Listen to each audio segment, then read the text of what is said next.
வணக்கம். இன்றைக்கி நம்ம பார்க்க போகிற சமையல் ஒரு அருமையான தயிர் இல்லாத கமகமன் மணக்கிற மாதிரி ஒரு மட்டன் பிரியாணி எப்படி செய்யலாங்கிறத பார்க்கலாம். நல்லா உதிரி உதிரியாக இருக்கும். டேஸ்ட்டு சூப்பராக நல்லா அட்டகாசமாக இருக்கும். எப்பயும் போல் தயிர் ஊற்றி பண்ணாமல் இது மாதிரி ஒரு நாள் செஞ்சு பாருங்கள். நல்ல ஃப்ளேவராக சூப்பராக இருக்கும். ஸோ வாங்க அந்த அருமையான மட்டன் பிரியாணி எப்படி செய்யலாங்கிறத பார்க்கலாம். இப்போ ஒரு குக்கர் எடுத்துக்கலாம். இதில் வந்து தேவையான அளவுக்கு எண்ணெய் விட்டுக்கலாம். நான் வந்து கடலை நெய்யும் கலந்து சேர்த்துருக்கேன். இப்போ நெய் சேர்த்துக்கலாம். ரெண்டும் சேர்த்து ஒரு 100 ml அளவுக்கு சேர்த்துக்கோங்க. எண்ணெய் நல்லா சூடாயிருச்சு. மீடியம் சைஸாக ஒரு வெங்காயம் சேர்த்துக்கலாம்.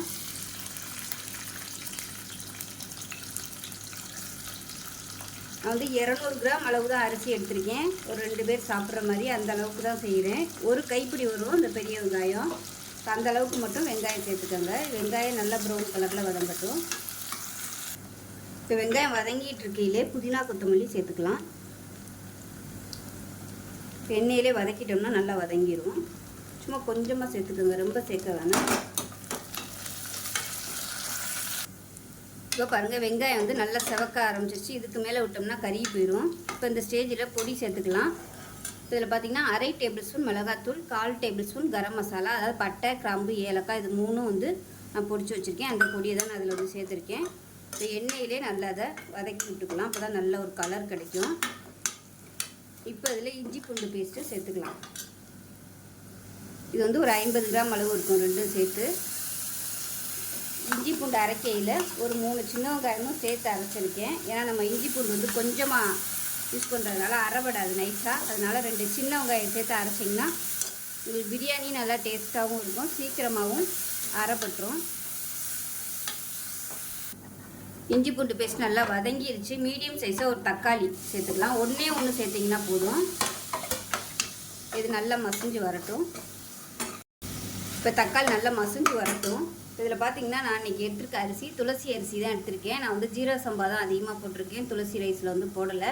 இது வந்து நல்லா கழுவிட்டு நல்லா 1 மணி நேரம் ஊற வச்சுருக்கேன். கழுவிட்டு சுடுதண்ணி வந்து ஊற்றி வச்சுருக்கிறேன். இப்போ இந்த தண்ணியை வந்து நம்ம எடுத்துருவோம். இருத்துட்டு வடிகட்டி வச்சுக்கலாம். ஏன்னா சுடுதண்ணி ஊற்றினோம்னா அந்த சாதம் அரிசியில் உள்ள கஞ்சி பசை எல்லாமே அந்த சுடுதண்ணியில் இறங்கிடும். நமக்கு சாதம் வந்து நல்லா பொலன்னு உதிரியாக கிடைக்கும். அதுக்காக தான். ஆனால் அந்த துளசி அரிசி வந்து நல்லா 1 மணி நேரமாவது நீங்கள் ஊற விடணும். அப்போ தான் உங்களுக்கு நல்லா சாஃப்டாக வரும். இதுவே ஜீரக சம்பா அரிசியாக இருந்தால் 20 நிமிஷம் ஊற வச்சா போதும் நமக்கு. இந்த அரிசி எப்பயுமே 1 மணி நேரம் ஊற வைக்கணும். நான் வந்து 1 மணி நேரம் ஊற வச்சுட்டேன். இப்போ இதில் வேக வச்ச மட்டனை சேர்த்துக்கலாம். நான் வந்து 200 கிராம் அரிசி எடுத்ததுனால அதே அளவுக்கு 200 கிராம் மட்டன் வந்து கொஞ்சமாக உப்பு, மிளகாத்தூள் போட்டு வேக விட்டு எடுத்து வச்சுருக்கேன். தண்ணி வந்து தனியாக எடுத்து வச்சுருக்கேன். இப்போ இந்த வெறும் மட்டனை மட்டும் போட்டு நம்ம கொஞ்சம் வறுத்துக்கலாம் அந்த எண்ணெயில். இப்போ தான் மசாலா எல்லாமே கொஞ்சம் பிடிக்கும். இப்போ இதில் பார்த்திங்கன்னா மட்டன் வேக வச்ச தண்ணி 3 டம்ளர்கிட்டே இருக்குது. நான் வந்து இந்த டம்ளரில் தான் எடுத்திருக்கேன் அரிசி. ஸோ அதனால் இந்த டம்ளரில் 4 டம்ளர் தண்ணி வைக்க போகிறோம். 1 டம்ளருக்கு 2 டம்ளர் தண்ணி. நான் 2 எடுத்ததுனால 4 டம்ளர் தண்ணி. இப்போ இதில் 3 டம்ளருக்கு தண்ணி இருக்குது. 1 டம்ளருக்கு தண்ணி ஊற்றிட்டு இப்போ இந்த தண்ணியை வந்து நம்ம நல்லா கொதிக்க வச்சுக்கலாம். ஏன்னா இப்போ இந்த மசாலாலாம் நல்லா வதக்கி இருக்கும். அதனால தண்ணியை கொதிக்க வச்சு ஊற்றினோம்னா அந்த டேஸ்ட் வந்து நல்லா மெயின்டைன் ஆகும். இந்த தண்ணி வந்து நல்லா சூடாகட்டும். துளசி அரிசிக்கு வந்து கொஞ்சம் வேகிறதுக்கு தண்ணி தேவைப்படுறதுனால 2 பங்கு தண்ணி வச்சிங்கன்னா தான் கரெக்டாக இருக்கும். அதே மாதிரி நல்லா 1 மணி நேரம் ஊற வைக்கணும். இது வந்து தம்மில் தான் நான் போட போகிறேன். இப்போ பாருங்கள் மட்டனை நல்லா வதக்கியாச்சு. இப்போ இதில் வந்து நம்ம இந்த சூடு பண்ண தண்ணியை சேர்த்துக்கலாம்.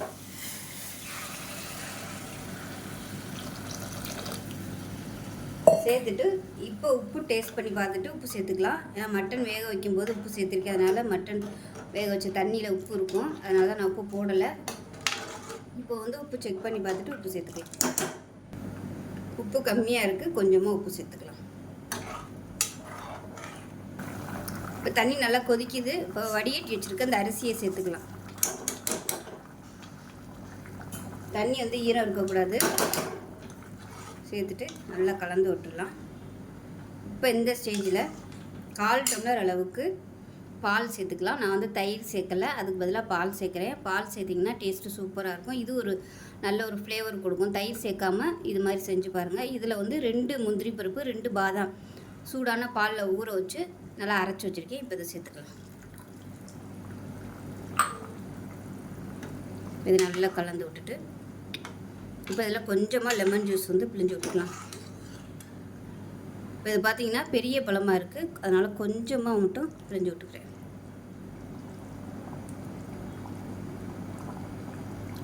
பாதி தான் பிழிஞ்சிருக்கேன். இப்போ நல்லா கலந்து விட்டுட்டு எல்லாமே டேஸ்ட் பண்ணி பார்த்துக்கோங்க. புளிப்பு பத்தலைன்னா நீங்கள் லெமன் ஜூஸ் வந்து பிழிஞ்சு விட்டுக்கலாம். அது நல்லா கொதிக்குது. இப்போ அடுப்பு நல்லா மீடியத்தில் வச்சுருங்க. மீடியத்தில் தண்ணி வந்து நல்லா வற்ற விட்டுக்கலாம். ஏன்னா நம்ம தம் போடுறதுனால ஹை ஃப்ளேமில் இருந்துச்சுன்னா தண்ணி சீக்கிரமாகவே வற்றிடும். சாதம் வந்து தம் போட்டாலும் சரியாக வேகாது, வித விதையாக இருக்கும். அதனால் சிம்மர்லேயே வச்சு நல்லா கொதிக்க விட்டுக்கோங்க. அப்போ தான் அரிசி நின்று வேகும். இந்த பிரியாணிக்கு நான் யூஸ் பண்ணியிருக்க கரம் மசாலா ஏற்கனவே வீடியோ போட்டிருக்கேன்.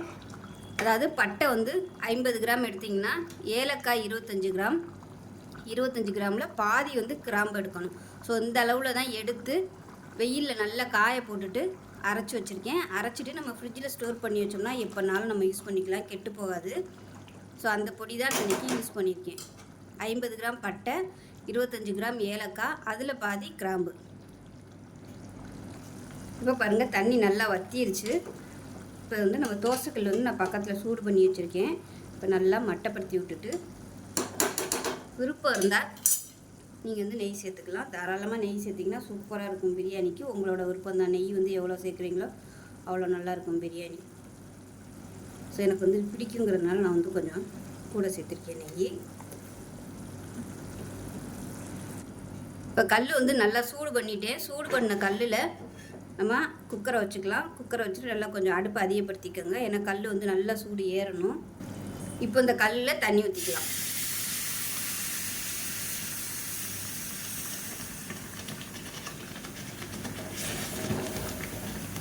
இந்த மாதிரி தண்ணி ஊற்றுனீங்கன்னா உங்களுக்கு அடி பிடிக்காது குக்கரில். இப்போ வந்து அடுப்பை நல்லா குறைச்சி வச்சுக்கோங்க. தண்ணி ஊற்றியெல்லாம் அடுப்பை குறைச்சி வச்சுக்கோங்க, இல்லைன்னா உங்களுக்கு தெரிக்கும். சுற்றி எல்லா இடமும் தண்ணி ஊற்றி விட்டுக்கோங்க. இப்போ சாதத்தை ஒரு தடவை மேலாப்பில் கிளறி விட்டுக்கோங்க. மறுபடியும் நல்லா கிளறி விட்டுட்டு அமைக்கி விட்டுடலாம். அமைக்கி விட்டுட்டு நல்லா கிச்சனை மூடுற மாதிரி ஒரு தட்டு வச்சுக்கோங்க.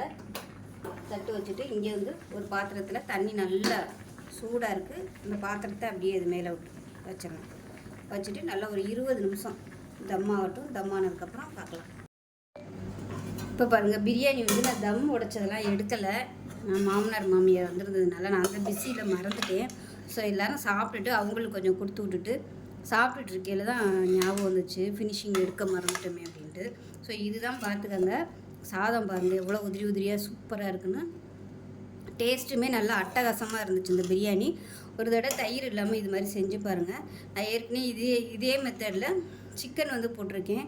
ஸோ சிக்கனும் பண்ணிக்கலாம், பிரியாணியும் பண்ணிக்கலாம். அருமையாக இருக்குது. இன்னும் நைட்டு சாப்பிட இன்னும் நல்லா உதிரி உதிரியாக வந்துடும். இப்போவே நல்லா இருக்குது பாருங்கள். ஸோ இந்தளவுக்கு தான் இருக்கணும். ரொம்பவும் ட்ரையாக இருந்துச்சுன்னா சாப்பிடதான் இருக்கும். நல்லா பசபசன்னு இருக்குது, அதே சமயம் உதிரியாகவும் இருக்குது. ஸோ இதே மாதிரியே செஞ்சு பாருங்கள். செஞ்சு பார்த்துட்டு எப்படி வந்துச்சுங்கிறத சொல்லுங்கள். வீடியோ பிடிச்சிச்சுன்னா லைக் பண்ணுங்கள், கமெண்ட் பண்ணுங்கள், சேனலை சப்ஸ்கிரைப் பண்ணுங்கள், பக்கத்தில் உள்ள பெல் பட்டனையும் ப்ரெஸ் பண்ணுங்கள். நன்றி.